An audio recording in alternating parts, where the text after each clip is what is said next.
Hello and welcome to News at Rider. I'm Patrick Barrar. And I'm Rakia Henderson. And now for the top stories of the semester. A lot has happened here at Rider over the semester, so this show we're going to take a look at this semester's past events. Earlier this year, students, faculty, and local volunteers from around the Lawrenceville area volunteered to help Habitat for Humanity to build a frame for a house for a family in need in Trenton. Here's Alexandria Lazio with the story.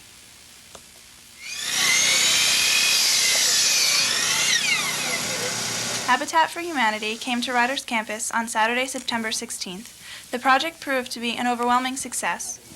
Rider University President Bart Ludicky was impressed by the organization of the event.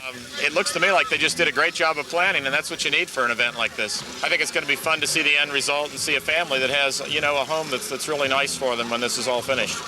Originally proposed as a Greek event, growing popularity spread throughout the Rider and Westminster campuses. Along with the donated $7,000 worth of material, Home Depot employees were on hand to oversee and guide construction. We got about 12 of our carpenters from all over the area that work for us in different stores, and we came down and we just helped teach these students how to frame a house, basically. This is the 55th house the Trenton chapter has built since its conception in 1986. A shared feeling of community and volunteerism pervaded the crowd. I think there's a growing volunteerism. I think we went through a period of time where it wasn't as strong, and that's really coming back now. And I think the real key to volunteerism, I think it's always kind of there, but sometimes people just don't know how to manifest it. And when you give them a concrete project like this and you provide them with the supplies and all the things they need, they're willing to give the time. And I think we're just sort of opening up that possibility, and people have come out. Big crowds, really great. Many agree on the success of the project and hope to continue it in the future. We can do more things like this. I think we benefit not only as a community here at Rider, but as a community here in Lawrence Township, and as a community in whole. This is Alexandra Lazio reporting. Fun has also been a big part of campus life here at Rider. Here's Stephanie Farina with more news on Rider's Midnight Run. Hello, I'm Stephanie Farina, and I'm standing here in front of the Student Center Theater with a group of students representing various organizations such as LASSO, EOP, and Lambda Theta Alpha. Now, these students are making sandwiches, and they're preparing to go on a trip to New York City tonight, where they will hand out the sandwiches and some clothing that was donated to a group of homeless people that they will find throughout the streets. Midnight Run is part of an overall community service effort that we're trying on campus now to increase our involvement of Rider students in community service, moving out from the campus into the community to increase the whole understanding of civility. 15 students got involved in this mission for civility. They loaded up their bagged dinners and clothing and headed for Hell's Kitchen in New York City, where a route was planned for them to feed the homeless of the New York City streets. It's a basic reality check, and it's a humbling experience just knowing what you have and what you're going to go home to and what these people are waiting to receive. They don't care what's in the bag. They just hope that it's, something that's going to fulfill them. If you are interested in helping to fulfill the lives of the homeless, call the campus ministry or the Multicultural Center. Midnight Run will be scheduled monthly. Reporting from the Student Center, I'm Stephanie Farina. Midnight Madness has been stirring excitement in the Rider community for years. Here's Rebecca Horn with the story on this year's Madness. Alumni Gym was transformed into a graveyard on Friday the 13th. Midnight Madness took place there later that night, and I found the many people who helped plan this exciting event. I'm part of Student Entertainment Council, SEC, and we're basically part of this. We're providing the entertainment and everything. So we have the DJ, we did the t-shirts, and so it's SEC, SG, and athletics. So we're all kind of helping out, and we have the freshman immersion leaders who are also helping out. This event, which happens every fall semester, instills people here at Rider with a sense of community on campus, as Rider's president, Dr. Bart Ludicky, illustrates. I think you need ceremonies, and I think Rider historically didn't have a lot of ceremonies. And while you might not call this a ceremony, at least it's at least an event that draws people together. So it's good. Thanks to everyone who made Midnight Madness so much fun. The J-Lab has undergone some remodeling this past semester. Here's Stephanie Farina with the story. This summer, the Communication Department Journalism Lab was brought to a higher level of technology with new computers. The lab was also refurbished. We're always trying to keep this place cutting edge.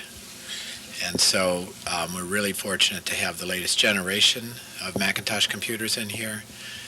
and I think that students will really notice a difference in the speed and performance. The computers are much higher capacity than what we had previously, so that they're able to do much more complicated processes. We can do much more high-end graphic manipulation. We can start to get into things like animation and that type of thing. With the new technology comes many benefits. However, the number of students in a class will be affected. The administration felt that if we added 3 more computers to the lab, we could accommodate more students, which is certainly true. In one way, it's not a real advantage because it means we spend less time with each student. But it certainly is true that more students can get the classes they need. The new technology has been in place since September and has already accommodated more students. The ability of this cutting-edge technology is sure to give students practical experience with equipment that is already being used in the workforce today.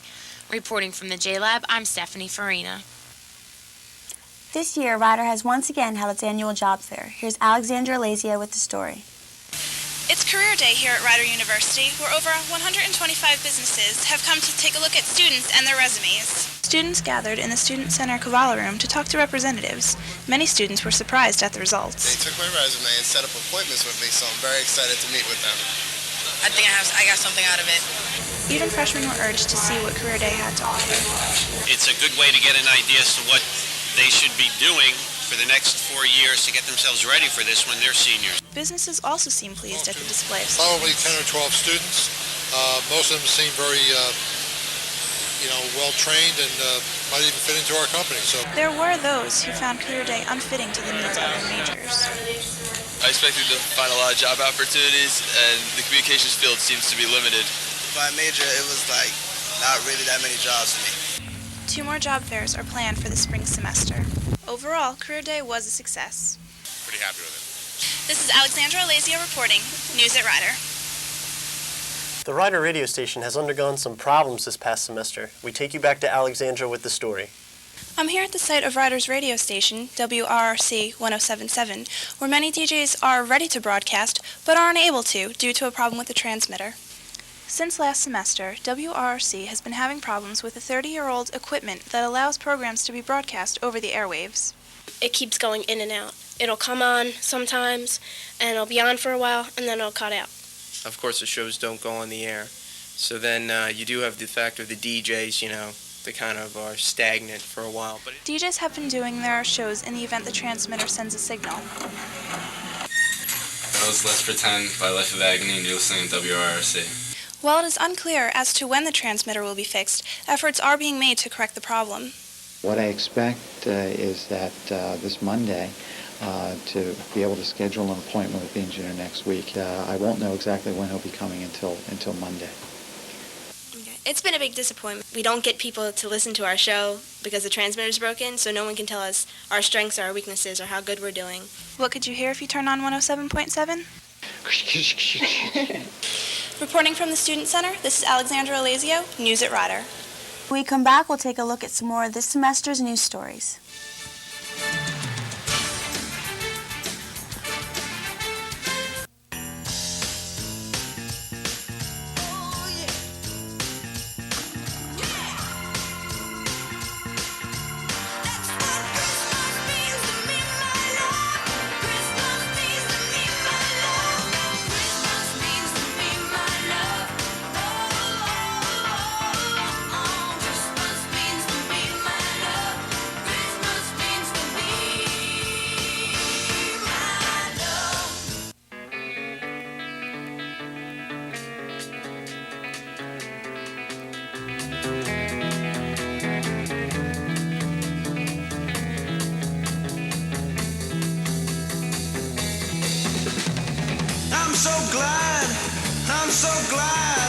You'll be glad when you've got milk, too.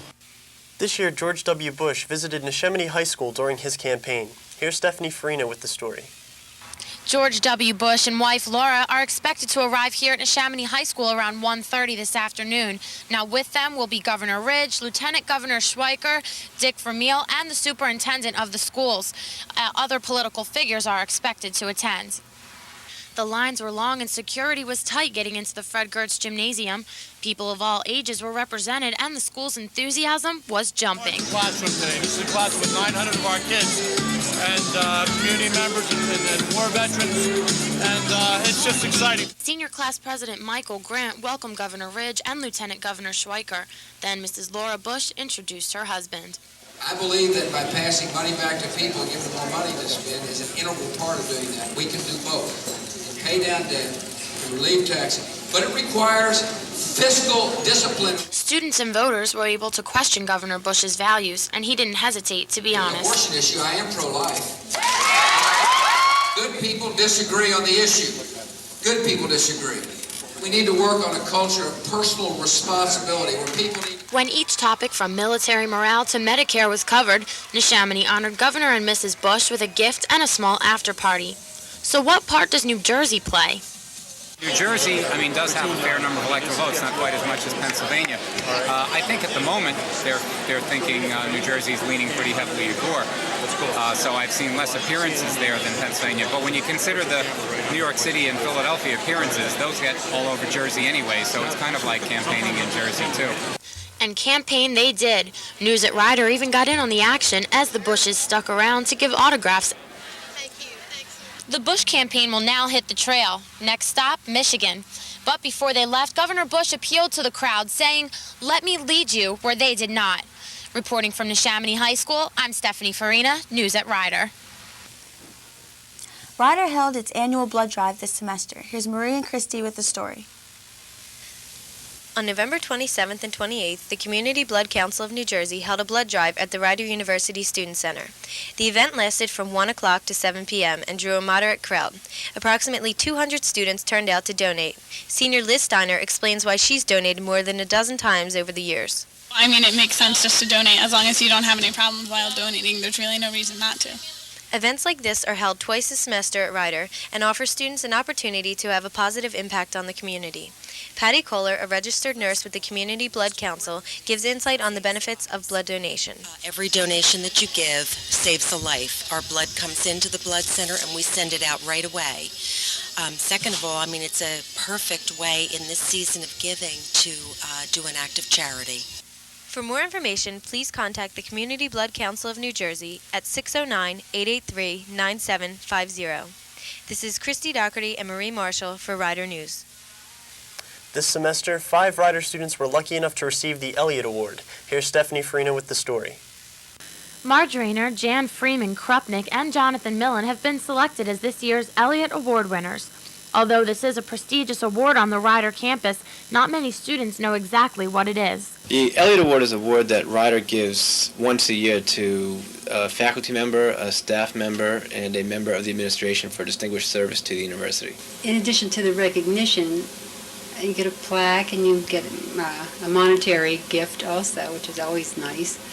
But the Elliott Award isn't so easy to come by. My job has changed significantly since I first started at Ryder, and I've gotten very involved in the information technology. I was involved in putting all the phones in. When I first came to Ryder, students didn't have phones and cable TV, and was involved in that project for the infrastructure so that students could have voice, video, and cable in their residence halls. It's really, after being here for 9 years, a number of activities that I've been involved in, from the university theme committee to running the student ice hockey team to advising various organizations and being involved in various committees. It really has to do with service above and beyond what's expected of you. When I first started, there was like a word processing center, but nobody had computers, or very few people had computers. So I've been taking classes through the years to kind of keep up to date with that technology. Thanks to all of the staff for the hard work. I'm Stephanie Farina, reporting News at Ryder.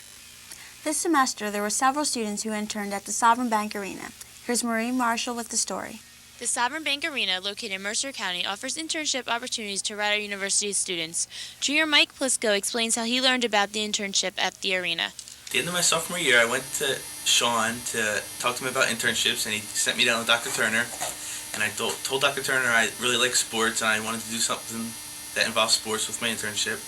So we put applications out, or I put applications out to a couple places, and then he came and told me about the arena, Sovereign Bank Arena, and how if I like sports I should go there. So I've been working there since a couple weeks, about a month, and I really enjoy it. It's a lot of hands-on training, It's us actually doing the work as internships, not following people around. It's really something I might want to do when I graduate, so it's really helping me out now.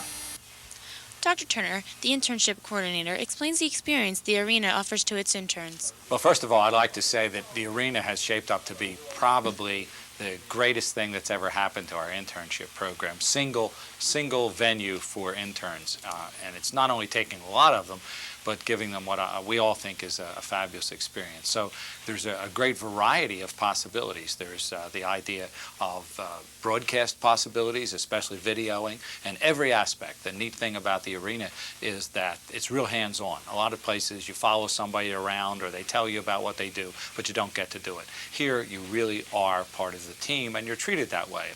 From the Savin Bank Arena, this is Marie Marshall for News at Rider. When we return, we'll take a look at Rider's sports season.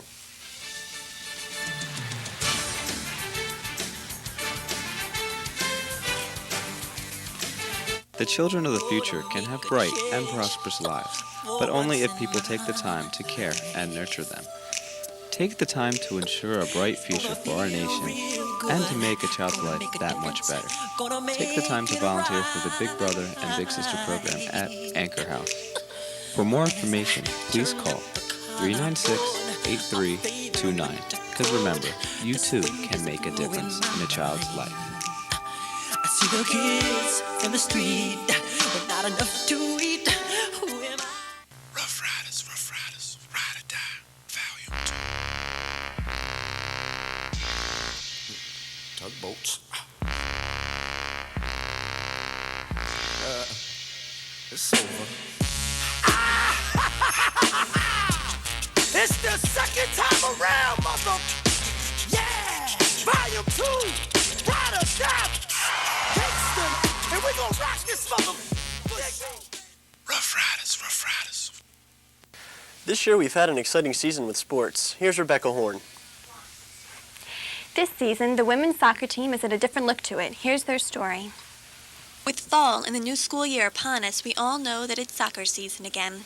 Here at Rider, the women's soccer team has a new look to it, as head coach Peggy Matthews illustrates. I think we're a little deeper this year. I think we have some more bodies and we're a little healthier this year than we were at this point last year. So other than that, a lot of returning players, but a lot of freshmen. We have 7 freshmen that came in this year, so they're complementing each other very well. There's plenty of action on the field, as senior player Christy Doherty mentions where she hopes to be at the end of the season. And we're working hard as a team. We started off a little slow, but we're still in the hunt for the MAC, and that's our ultimate goal. I mean, out of conference games, it's nice to win, but in the end, we ultimately want to end up in Fairfield in November. So come out and support the Rider women's soccer team and help them achieve their goal. The women's tennis team is also having an exciting season. Let's take a look at how their season is going. The Rider University tennis courts aren't empty this fall. The women's tennis team is working hard and finding their strength coming from new members at the bottom part of their lineup. We have a lot more depth than last year. We have like 8 new freshmen, so our bottom is much more depth. They're a lot better hitters than we had from last year. We did lose Stephanie Buss, who was the all-time leading scorer, but we made up with having 4 new freshmen. With many of the more difficult teams out there, head coach Ed Torres explains how this team goes into every match with the same attitude. When we play a more difficult team, all I do, the practices don't change. I just tell them that they have to concentrate a little bit more and they have to just give it more effort. We don't do anything differently for a difficult team or for a team that we should beat. With this season continuing into the spring, the women are gearing up for the competition. We're looking for the MAC tournament in the spring, so hopefully we want to be big contenders there. We're looking to place in the top 5, hopefully, but we'll see. Let's hope this team can serve up a win. Earlier in this year, we took a look at the Rider lacrosse team. Here's Paul Costin with the story.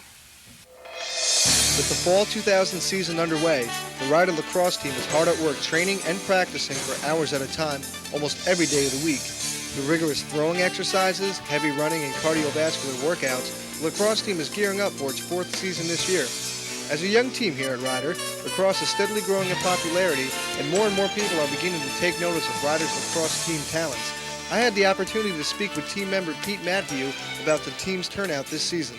Team looks really good. We have a great number of guys showing up compared to the last 2 years. There's definitely a bigger interest, which helps have more people on the sideline and such. I also spoke with Rider Lacrosse President Steve Pico about him becoming president and what he's done for the team. So I came to Rider and I started playing, and then eventually I felt like I could bring it further, so I stepped up and I took control, and then that's where we're at today. With hopes riding high and team members hungry for their first victory of the season, the Rider Lacrosse team is ready to put points on the board and make a name for themselves here at Rider. So come out and support your Rider Lacrosse team. This has been Mike Hartman for Rider Network News. Guys, it's been great. It has been a really good it's been a fun semester. and exciting semester. It certainly has. And to everybody in the control room, you guys, You guys did a everybody great out there, job. Merry Christmas, Happy Hanukkah, Happy Kwanzaa. Have a good break. You too. Yeah. You too. And if anybody out there is interested in joining the News at Ridercast, you can dial extension 14459, or you can talk to Stephanie and email her at farina@rider.edu. Definitely. Well, that's going to wrap it up for us for this semester. But for Rebecca, Rakia, the whole News at Rider crew, I'm Patrick Barrar saying we'll see you next semester. Camera.